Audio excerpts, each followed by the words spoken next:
भारत में जो अंग्रेज सैन्य अधिकारी थे, उनमें से कुछ एक की रुचि इतिहास में भी थी। उन्हीं में से एक को हड़प्पा के वक्त की कई चीजें मिली। इस सभ्यता के कई साक्ष्य शुरुआत में सिंधु नदी के किनारे मिले, इसलिए इसे सिंधु घाटी सभ्यता भी कहा जाता है। हड़प्पा सभ्यता को 3 भागों में बांटा गया है।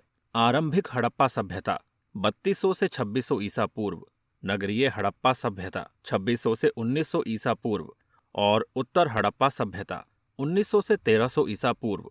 मोहनजोदड़ो, जो आज की स्थिति में सिंधु नदी से 5 किलोमीटर दूर स्थित है। शायद इतिहास के किसी काल में सिंधु नदी मोहनजोदड़ो से सटकर बहती होगी। यहाँ पर 2 पुरातात्विक टीले उपस्थित हैं, जिनमें से आज तक केवल एक की ही विधिवत तरीके से खुदाई की जा सकी है। इतिहासकारों का ऐसा अनुमान है कि मोहनजोदड़ो के निचले हिस्से में लगभग 41,250 लोग निवास करते होंगे। मोहनजोदड़ो में जो संरचनाएं और अवशेष हासिल हुए हैं, हड़प्पा सभ्यता से जुड़ी जानकारियों में वे सबसे महत्वपूर्ण हैं। इसमें द ग्रेट बाथ, कथित तौर पर मशहूर सभागार, पुरोहितों का महाविद्यालय जैसी कई संरचनाएं इसी क्षेत्र में मौजूद हैं। साल 1989 के दौरान जेनसन ने एक आकलन किया, जिसके अनुसार मोहनजोदड़ो में करीब 700 कुएं थे। औसत हर 3 घर के लिए एक कुआं था।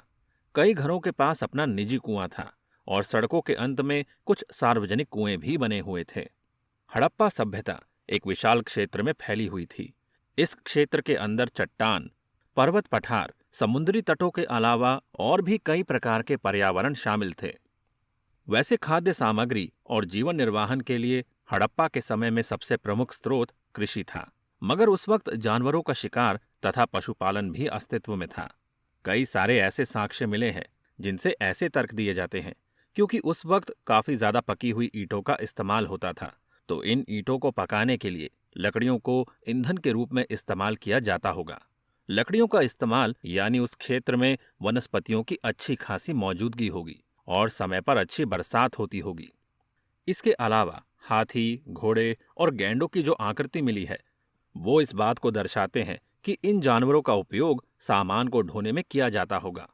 हड़प्पा में काफी अच्छे ड्रेनेज सिस्टम का निर्माण हुआ था। शायद इसका निर्माण बरसात के पानी को बेहतरीन तरीके से बाहर निकालने के लिए हुआ था। हड़प्पा के वन वाले स्थानों से कई सारे जानवरों की हड्डियां भी प्राप्त हुई हैं। इनमें बकरी, हिरण, भेड़, गधा आदि शामिल हैं। गैंडा और हाथी की हड्डियां कम प्राप्त हुई है, मगर मुद्राओं पर इन जानवरों का बहुत इस्तेमाल किया गया है। खरगोश, कई सारे छोटे जीव और पक्षियों को चित्र में दर्शाया गया है।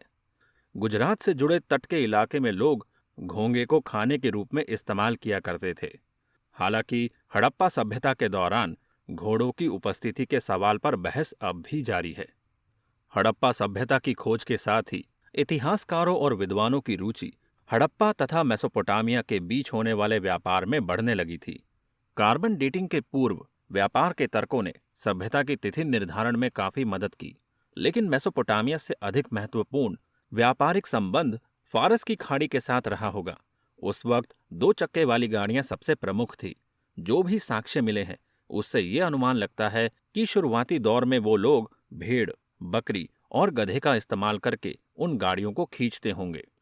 हालांकि बाद में ऐसे साक्ष्य मिले हैं जिनसे मालूम चलता है कि ऊंटों का भी इस्तेमाल हुआ है। ये गाड़ियां कुछ वैसी ही होगी जैसे कि आज की बैलगाड़ियां होती हैं। हड़प्पा की मोहरों पर कई आकार की नावों को दिखाया गया है, जिससे ये मालूम चलता है कि उस वक्त नावों का भी इस्तेमाल होता होगा। हड़प्पा के विभिन्न क्षेत्र जैसे कि बलूचिस्तान, सिंध, गुजरात, पंजाब, राजस्थान और चौलिस्तान के बीच में कई व्यापारिक रास्ते होंगे। हालांकि ये भी तर्क सही लगता है कि हड़प्पा में दूर के इलाकों जैसे कि मेसोपोटामिया से व्यापार बहुत ही कम रहा होगा। हड़प्पा के सबसे गहरे रहस्यों में से एक ये पता लगाना है कि उस वक्त किस भाषा अथवा बोली का इस्तेमाल किया जाता होगा। हड़प्पा सभ्यता के अलग अलग स्थलों से अब तक कुल मिलाकर 3700 से अधिक साक्ष्य और समग्र मिल चुके हैं।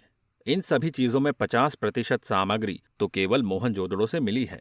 हड़प्पा लिपि में करीब 400 से लेकर 450 प्रतीक चिन्हों को चिन्हित किया गया है।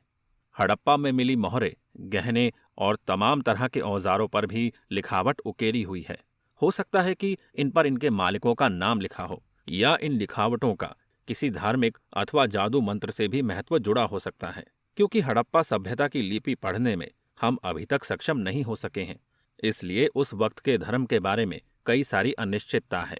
वैसे काफी समय से ये माना जा रहा है कि उस वक्त की सभ्यता में अधिक धार्मिक महत्व मातृत्व देवियों को दिया जाता होगा। इसके दो कारण हैं। पहला तो धरती, जिससे उनका कृषि चलता था, और दूसरा कारण है प्रजनन। हड़प्पा के लोग, उस वक्त लोग कैसे रहते थे, कैसे दिखते थे और उनकी क्या पसंद थी, इन तमाम तरह के सवालों का जवाब हमें उस समय के टेराकोटा और साक्ष्यों से मिल जाता है। कई सारी मूर्तियां भी पाई गई है जो स्त्रियों और पुरुषों की है। वहीं कुछ मूर्तियां ऐसी पाई गई है जिनके लिंग का ज्ञान नहीं हो सका है। कुछ मूर्तियां ऐसी पाई गई है जिनमें स्तन भी हैं और मूछें भी हैं। कुछ मूर्तियों में पुरुषों ने स्त्रियों के वस्त्र धारण किए हुए हैं। अब तक के अनुमान के अनुसार ये पता चलता है कि उस वक्त की स्त्रियां छोटे लहंगे पहना करती थी जो ऊन या सूती के कपड़े के बने होते थे। कई औरतों के बालों में फूल और अलग अलग तरह के आभूषण लगे हुए थे। कुछ औरतों ने पगड़ियां भी पहनी हुई है। इसके अलावा उनके बदन पर कई सारे गहने भी देखने को मिलते हैं। इनसे ये मालूम चलता है कि उस वक्त स्त्रियों का समाज में ऊंचा स्थान होगा या फिर उन्हें देवतुल्य माना जाता होगा। पुरुषों की बात करें तो अधिकतम मूर्तियां नग्न अवस्था में पाई गई हैं। इनमें या तो बाल नहीं है या फिर वो किसी वस्त्र से ढकी हुई है। फिर भी ये अनुमान है कि वो धोती की तरह कोई कपड़ा पहनते होंगे। इन सभी मूर्तियों की दाढ़ी है जो ये बताता है कि उस वक्त पुरुष वर्ग दाढ़ी रखता होगा। उस वक्त की एक मूर्ति की दाढ़ी काफी प्रसिद्ध है। ये मूर्ति वहां के पुरोहित राजा माने जाने वाली की है। हड़प्पा सभ्यता के साक्ष्यों में कई खिलौने प्राप्त हुए हैं, जैसे कि जानवरों की मूर्तियां, लट्टू इत्यादि। ये खिलौने या तो टेराकोटा के बने होते थे या फिर मूर्तियों जैसे होते थे। हड़प्पा का पतन। वैसे तो हड़प्पा सभ्यता के दौरान के समाज तथा नगरों को काफी विकसित माना जाता है, मगर एक ऐसा वक्त भी आया जब इस सभ्यता के नगरों के साथ सब कुछ विपरीत होने लगा। 2200 ईसा पूर्व से इसके विनाश के लक्षण दिखाई देने शुरू हुए और 2000 ईसा पूर्व आने तक कई शहरों का विनाश भी हो गया।